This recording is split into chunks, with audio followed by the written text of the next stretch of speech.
여러분, 오늘은 우리의 영혼이 흠 없게 보존되기를 이라는 말씀을 갖고 여러분하고 함께 나누려고 합니다.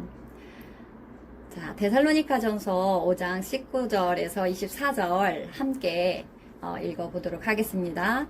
성령을 소멸하지 말며 예언을 멸시하지 말고 범사에 헤아려 좋은 것을 취하고 악은 어떤 모양이라도 버리라. 평강의 하나님이 친히 너희를 온전히 거룩하게 하시고 또 너희의 온 영과 혼과 몸이 우리 주 예수 그리스도께서 강림하실 때에 흠없게 보존되기를 원하노라. 너희를 부르시는 이는 미쁘시니 그가 또한 이루시리라. 아멘. 여러분, 코로나가 3단계로 격상되지는 않았지만 그 이상의 체감하고 있는 이런 상황으로 인해서 우리가 직접 얼굴을 보고 예배 드릴 수 있는 날이 점점 멀어지는 듯 하여서 너무도 안타깝지만 이렇게 영상으로라도 여러분을 만날 수 있어서 참 감사합니다. 여러분, 우리가 이런 어려운 역경 가운데에서도 또 이처럼 새로운 변화의 그 시대에 속해서 살아가면서도 우리의 신앙을 변함없이 지켜가야 하는 것이 예수 그리스도를 믿는 우리의 의무와 책임임을 기억했으면 좋겠습니다. 주님이 오심을 소망하며 기대하던 그런 대림절 넷째 주일이 지나고요. 예수님이 탄생하신 성탄절도 지나고, 그리고 이제 2020년을 마무리하고 2021년 새해를 준비해야 할 시간이 다가왔습니다. 자, 코로나로 인해서 교회 행사와 각종 연말 행사들을 할 수 없었기에 또 이렇듯 올해는 너무도 조용히 지나가고 있는데요. 그래서 유난히도 아쉬움이 큰 것 같아요. 그쵸? 아닌가요? 자, 그럼에도 우리는 예수님께서 이 땅에 오심을 기뻐하며 감사하며 그리고 그런 특별한 시간들을 각자의 자리에서 보냈으리라 믿습니다. 또한 21년 새해를 기대하며 잘 준비하고 있으리라고 믿습니다. 여러분, 새해를 위해서 무엇을 기대하며 무엇을 준비하고 계세요? 여러분, 우리는 생각지 못한 변화 속에 새로운 것들을 추가해 나가는 상황 가운데 신앙을 가지고 있다가도 신앙을 다 잃어버립니다. 자, 오늘날 이 코로나 팬데믹 상황 속에서 예배에 소홀한 사람이 되고, 그러다가 또 아예 교회를 떠나고 주님을 떠나는 그런 성도들이 넘쳐나고 있다는 것입니다. 이것이 너무나도 안타깝고 슬픈 일인 것입니다. 이게 꼭 영상을 통한 예배와 함께 맞물려서요, 마치 귀해인 양 생각하고 그러면서 그 귀해가 정말 예배에 소홀해지는 그런 관계로 되면서 예수 그리스도를 너무 자연스럽게 떠나는 거예요. 이는 한 생명이 다시 사망의 길을 걸어가는 안타까운 현실이 되어버리고 있다라는 것입니다. 이는 다시 말하면요, 교회를 다니고 있고 예배를 드리고 있기에 믿음이 있는 자로 생각을 했지만 이는 믿음 생활이 아닌 종교 생활을 한 것이 드러난 것입니다. 이처럼 대면으로 예배를 드리고 또 비대면으로 가정에서 영상을 통해 예배를 드리고 있지만 신앙을 점차 잃어가는 사람들이요, 너무도 많다는 것인데요. 여러분은 결코 믿음을 저버리는 청년들이 되지 않기를 간절히 기도합니다. 예수 그리스도가 이 땅에 오심의 깊은 뜻을 우리가 잘 알고 있는 믿음의 사람들로서 현대의 교회가 직면하고 있는 문제가 무엇인지 생각해 보고 또 함께 나누기를 원합니다. 사실 멀리 갈 것도 없어요. 우리에게 지금 당장 직면하고 있는 문제가 무엇인지 생각해 봐야 할 것인데요. 우리의 문제로서 하나님께 구해야 하는 가장 긴급한 것이 바로 성령 세례입니다. 이 성령 세례를 통한 나의 회복과 그리고 그 회복을 통한 교회 공동체의 회복이 반드시 필요하다라는 것입니다.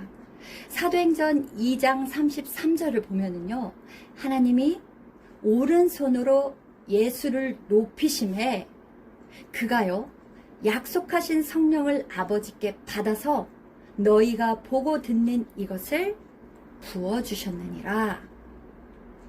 자, 이 말씀처럼 우리에게 약속하신 성령을 아버지께 받아서 예수 그리스도께서요, 우리에게 부어주시는 성령 세례를 통해서만이 예수 그리스도와의 영원한 연합을 이룰 수 있습니다. 다시 말해 성령은요, 성부 하나님께로부터 나와서 성자 예수님께서 우리에게 그 성령을 부어주심으로 우리 안에, 우리에게 직접적으로 오시는 것입니다. 이것이 성령의 성육신입니다. 성령 세례는 곧 성결과 성화로 이어지며 또 이를 통해서 성령 충만해지는 것입니다. 우리는 은사로서요, 이 성령의 선물을 받아야 하며 성령의 능력을 통해서 십자가의 복음을 기쁨으로 온전히 증거하여야 합니다. 자, 말씀 디모데후서 1장 6절, 그러므로 내가 나와 안수함으로 내 속에 있는 하나님의 은사를 다시 부릴 듯하게 하기 위하여 너로 생각나게 하노니 라고 했습니다. 성령의 은사는요, 곧 성화입니다. 헬라어 아나조프레오는요, 다시라는 뜻을 가진 아나와 생명이라는 뜻을 가진 쪼에, 그 다음에 불이라는 뜻을 가진 푸르로 이루어져 있는데요. 즉 다시 살아나게 하고 다시 불 붙인다는 뜻입니다. 이처럼 중생은 생명을 주고 성화는 정결함과 거룩함과 힘을 줍니다. 우리는 하늘로부터 주시는 성령을 받고요, 그 성령이 영원히 꺼지지 않게 살아나게 하고 다시 불일 듯한, 그런 불일 듯해야 합니다. 성령을 받은 자들은 성령을 소멸하지 말아야 하므려 오늘 본문 5장 19절은 성령을 소멸하지 말며 라고 우리에게 말씀하고 있는데요. 우리는 이 성령을 꺼지지 않도록 하기 위해서 날마다 살아나게 하고 불을 붙여야 하는 것이며, 성령 충만으로 예수 그리스도와의 연합된 삶을 지속적으로 이어가야 합니다. 또한 20절, 예언을 멸시하지 말라 말씀하셨듯이 하나님께서 주신 말씀과 언약들을 믿고 그 말씀에 순종하는 삶을 살아야 한다는 것입니다. 우리는 성경 말씀이 곧 하나님이심을 알면서도요, 하나님께서 우리에게 말씀하신 예언의 말씀을, 이 말씀들을 하나님과 별개로 보고 또 너무나도 당연하게 소홀히 여긴다라는 것입니다. 여러분, 말씀과 하나님은요, 절대로 분리될 수 없습니다. 절대로 분리될 수가 없어요. 여기서 질문 한번 던져봅니다. 여러분, 하나님을 믿고 있습니까? 여러분은 성경의 말씀이 하나님이심을 믿습니까? 또 성경의 말씀을 사모하며 그 성경 말씀을 사모하고 그 말씀에 순종하며 살아가고 있습니까? 이 질문의 답은 여러분의 삶을 통해 스스로에게, 자신에게 답할 수 있을 거예요. 여러분, 하나님을 믿고 있지만 성경 말씀을 보는 것을 외면하고 귀찮아하고 그 말씀에 순종하며 살아가지 않고 기도하지 않고 있다면 저와 여러분의 믿음을 다시 한번 점검해 봐야 할 것입니다. 여러분, 언제든지 예수님을 떠날 준비가 되어 있는 그런 여러분들이 아니라 성령을 통해서 흔들리지 않는 단단한 믿음을 가지시기를 바랍니다. 어떠한 환경 가운데에서도 하나님을 놓지 않는 여러분들이 되시기를 정말 간절히 기도합니다.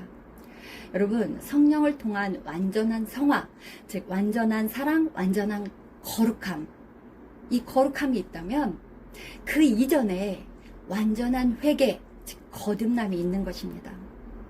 진정으로 자신의 더러움을 발견하고 그 쓴뿌리를 뽑아내는 작업. 그러나 나는 결코, 여러분도 스스로 죄 씻음을 받을 수 있는 것이 아닙니다. 하늘로부터 오는 은혜를 통해서 씻음을 받음으로요, 단번에 옛것이 죽어지는 경험인 것입니다. 그 경험은 하나님께서요, 우리의 모습을 조명해 주심으로 하나님이 우리를 보시듯 여러분 스스로가, 나 스스로가 자신을 하나님의 눈으로 보게 되는 경험인 것입니다. 이는요, 자신이 죄인임을 세포 하나하나 온몸으로 알게 되는 사건인 것입니다. 그로 인해서요, 바울과 같이 주님 앞에 엎드릴 수밖에 없고, 살기 위한 부르짖음의 회개를 통해 새 것이 되고자 하는 애통함이 시작되는 것입니다. 주님의 사람이 되고자 하는 애통함이 시작되는 거예요.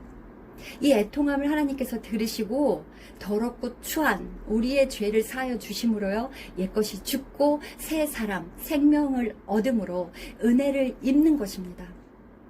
즉 사망 가운데 있던 내가 생명 가운데로 건짐을 받는 놀라운 은혜의 경험인 것입니다.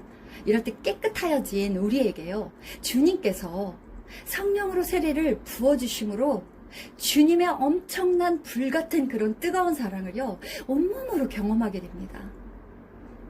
이 경험은 단번에 자신의 변화됨을 그냥 알게 되며 그 이후의 시간은요, 지속적인 은혜 가운데 머무르며 작은 죄에 대해서도요, 영적으로 아주 민감하여서 죄를 자기에게 허용하지 않게 되는 것입니다. 또한 우리는 하나님의 형상을 회복함으로요, 그의 궁극적인 목적인 하나님 사랑과 이웃의 사랑을 선포하고요, 십자가의 복음을 전하는 자의 그런 사명을 아주 기쁨으로 자연스럽게 감당하게 되는 것입니다. 여러분, 사랑은 곧 하나님이시며 하나님은 곧 사랑이신 것입니다. 여러분 안에 사랑이 있습니까? 혹 있다면 혹시 오직 자신을 향한 사랑만을 추구하고 있지는 않으세요?